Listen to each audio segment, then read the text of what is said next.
Vážené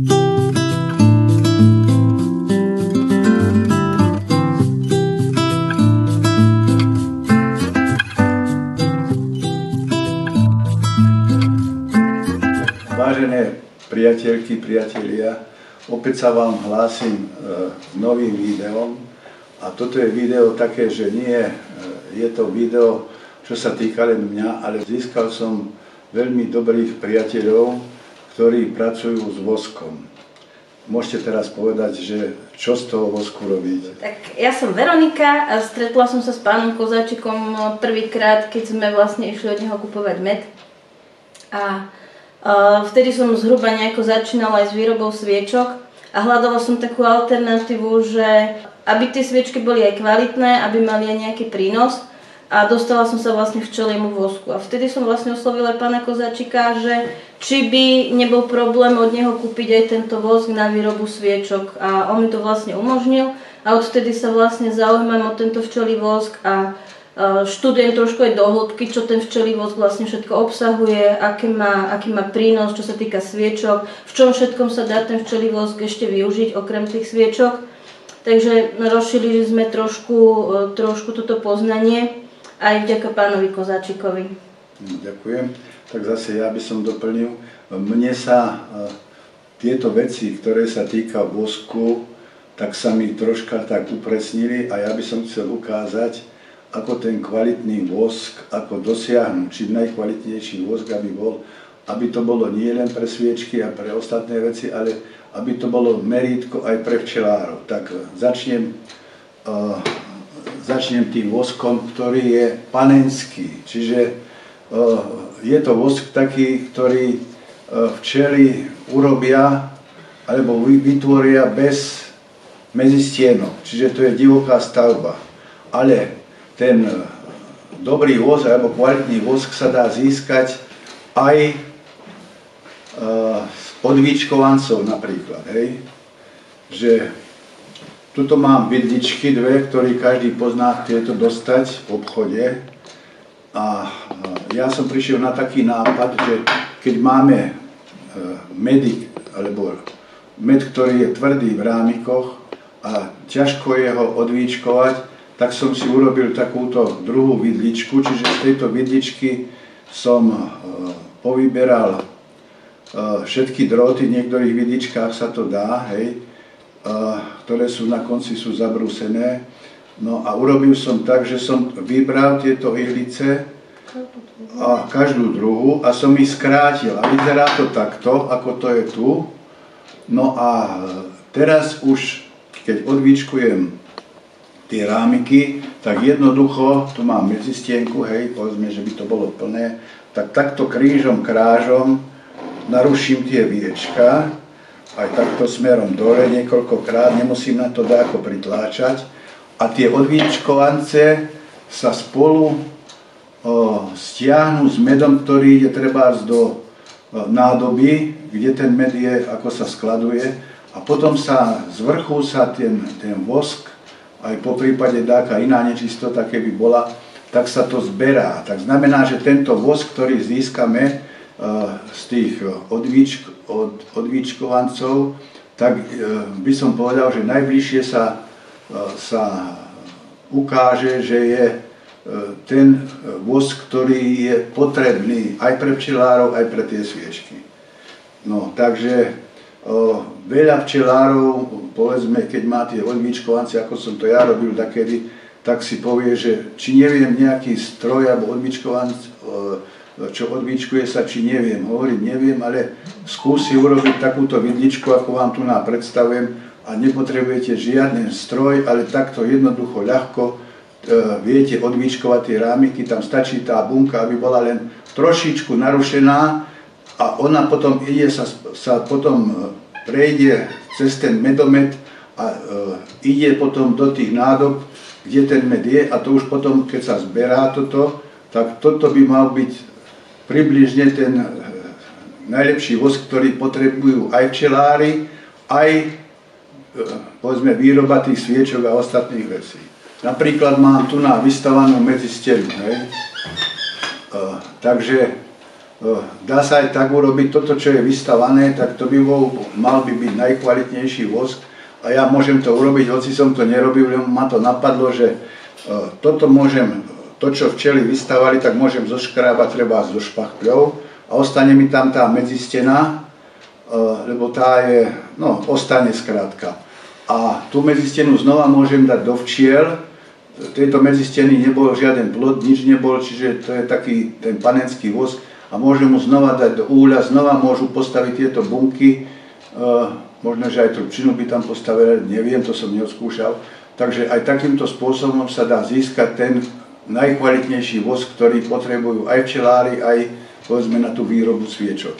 No tak teraz môžeš zase ty ozrejmiť, že ktorý je pravý vosk alebo najlepší vosk, treba ako horí, aké je tam ovzdušie a tak ďalej.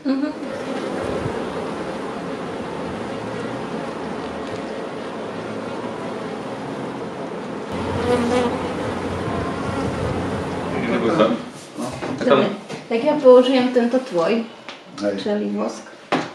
Ako včelí vosk sám o sebe, čistý, panenský, neobsahuje v podstate žiadnu inú prímes, ani parafínu, ani ničoho, čo by v podstate nejako uškodilo tomu vosku. Podľa toho, na čo ten vosk chcete alebo ho potrebujete, či sú to medzistienky, či sú to sviečky, alebo sú to ako prímes do rôznych mastí, alebo treba používam včelí vosk aj na výrobu včelovou alebo včelých vakov. Tak počkaj, to ma doplň, bo nerozumiem tam. Včelí vaky, čo znamená? Včelí... Lebo pre mňa je to neznáma vec, aj pre ľudí, ktorí to nevideli, tak je to neznáma vec, tak preto bude dobre, keď sa to dá na správnu mieru. Dobre, takže toto je v podstate prvotný včelí vosk, ktorý, ako si spomínal, že je v podstate prvýkrát stopený. Áno. Takže tu je ešte vidieť, že je tu určitá vrstva tých nečistôt a my vlastne potrebujeme túto vyčistenú časť. Ja keď treba aj, že mám takýto vosk, že nemám medzistienkový čistý, tak ja si ho zohrejem, nechám ho niekoľkokrát usadiť a ho vlastne buď prefiltrujem cez gázu, aby som zachytila čo najviac nečistôt, lebo treba aj na horení sviečok je dôležité, aby tam bolo čo najmenej nečistôt, aby to neznižovalo kvalitu toho horenia.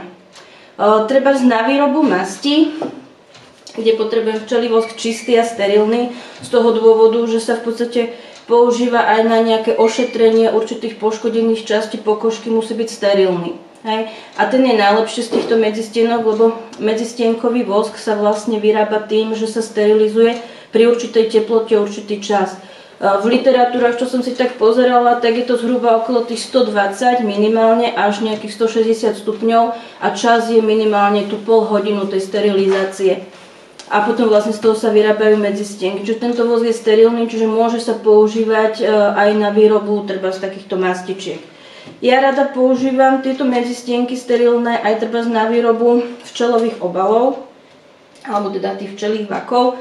A používa sa to vlastne na zakonzervovanie potravín, keď nechceš, aby sa ti treba z niečo vysušilo, buď nejaký syr alebo zelenina, dokáže to ochrániť tú potravinu na dlhší časť pred osušením alebo s nejakým znehodnotením. To ti gratulujem, že sa to dozvedám prvýkrát.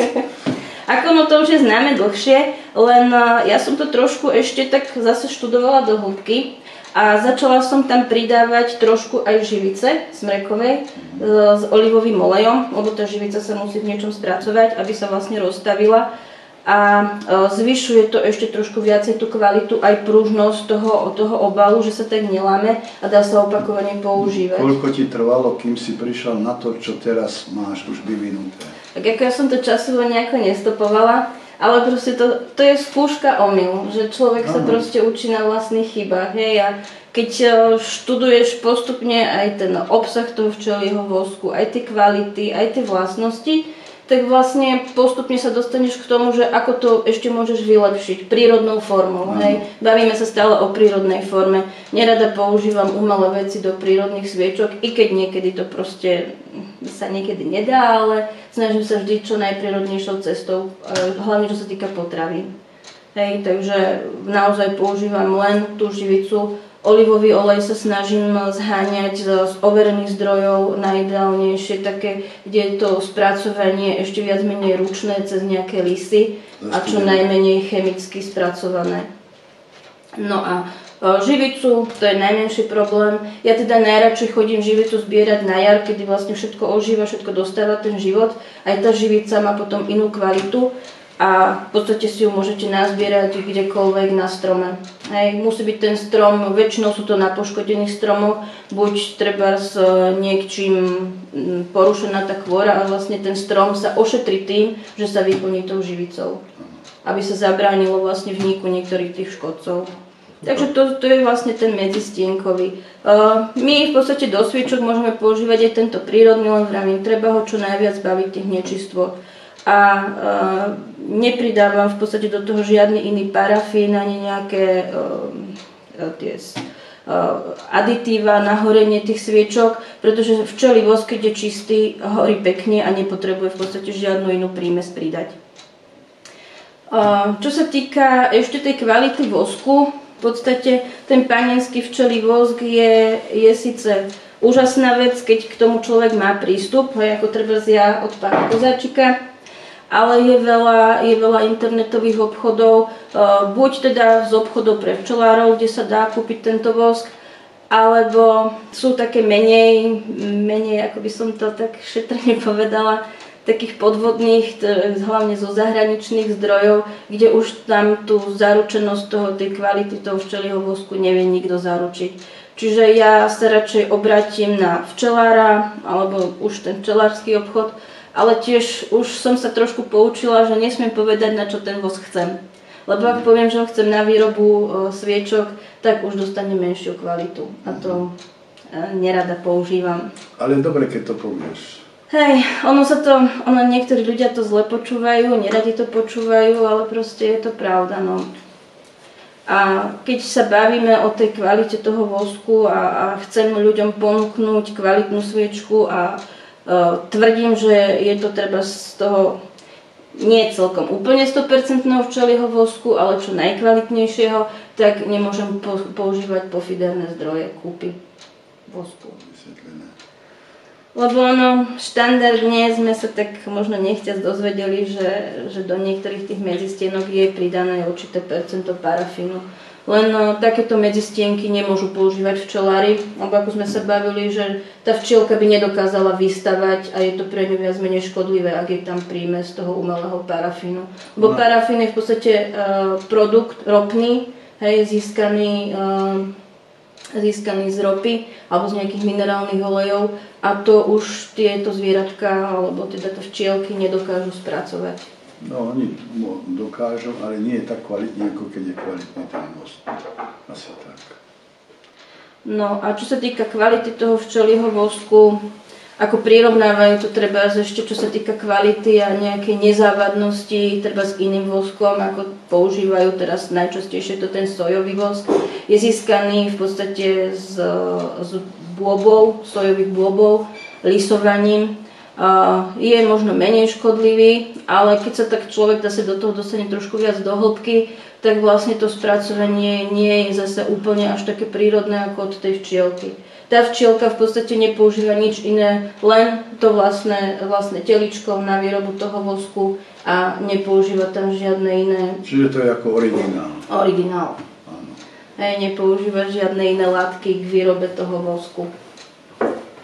No a keď som si to naštudovala, vlastne ako ten včelí vosk vzniká, tak v podstate naozaj používa len tie svoje žľazy na vytvorenie. Tam môžeme aj spomenúť, že video máme od teba, alebo mám od teba, alebo od vás, za to, že ste manželi a spolu to robíte, že som sa kopu vecí dozvedel nie ja, ale aj včelári, že koľko treba energie na ten vosk a tak ďalej. Takže nech sa páči, môžete si pozrieť video. Aj môžeme to keď tak skrátke ešte tam spomenúť, lebo tie videá nepozerajú len včelári, ale treba možno aj práve tí výrobcovia tých sviečok, aby im bolo trošku zrejmé, že ten vosk to nie je len, že prídete do obchodu a ho kúpite, ale v podstate ako vlastne ten vosk vzniká. tá včielka v podstate spotrebuje minimálne tých 10 kg toho medu, lebo to je energeticky veľmi náročné a zhruba nejakých 50 gramov peľu. A čo sa týka vosku, dokážu ho produkovať včielky len medzi 12. až 18. dňom života. Celková životnosť včiel je nejakých 120 až 150 dní. No, v lete je to menej, ale zimné včely, ktoré dokážu potom odchovať aj jarné generácie, tak tie žijú od začiatku augusta skoro do začiatku mája. Ale v podstate tá produkcia toho vosku je naozaj len veľmi krátka a vzhľadom na to, že koľko tie včelky musia vystavať toho plastu alebo vytvoriť toho vosku, je neuveriteľné množstvo. To si fakt naozaj človek nevie ani predstaviť, koľko tie včielky do toho tej energie vydajú. Takže podľa toho, ako máš skúsenosti a ja to počúvam, takže ten vosk není dostatočne ocenený. Nie. Ako všeobecne, keď som aj študovala trošku tú históriu, v niektorých krajinách bolo používaný včelí vosk ako platidlo, lebo bolo to pomerne drahá surovina. Bolo dosť často využívaná a treba, ako sme sa dozvedeli, v niektorých treba kostoloch, katedrálach vo svete sa nemohli používať iné sviečky ako z toho včelieho vosku. U nás to voštinárstvo väčšinou, čo sme sa tak aj stretávali, alebo aj nejako sme sa tak zisťovali tieto zdroje, tak v podstate sme mali zo skanzenov alebo z múzeí, že v podstate tomu včelárstvu sa väčšinou venovali učitelia popri škole. Väčšinou tie úle sme našli pri školách. Čiže v tom období, v tom staršom období to bolo tak, že boli to farári a učitelia, pretože vedeli čítať a písať. Áno. A ostatní ľudia to boli ďaleko pozadu. Hej. No a vlastne v minulosti bola sviečka nevyhnutnosť. Teraz už je to trošku taký, by som povedala, že prepich. Lebo vtedy vlastne sviečky používali na to, aby večer dokázali fungovať v tých domácnostiach. A ten oheň v podstate symbolizoval určite také to svetlo v tej rodine, v tej miestnosti.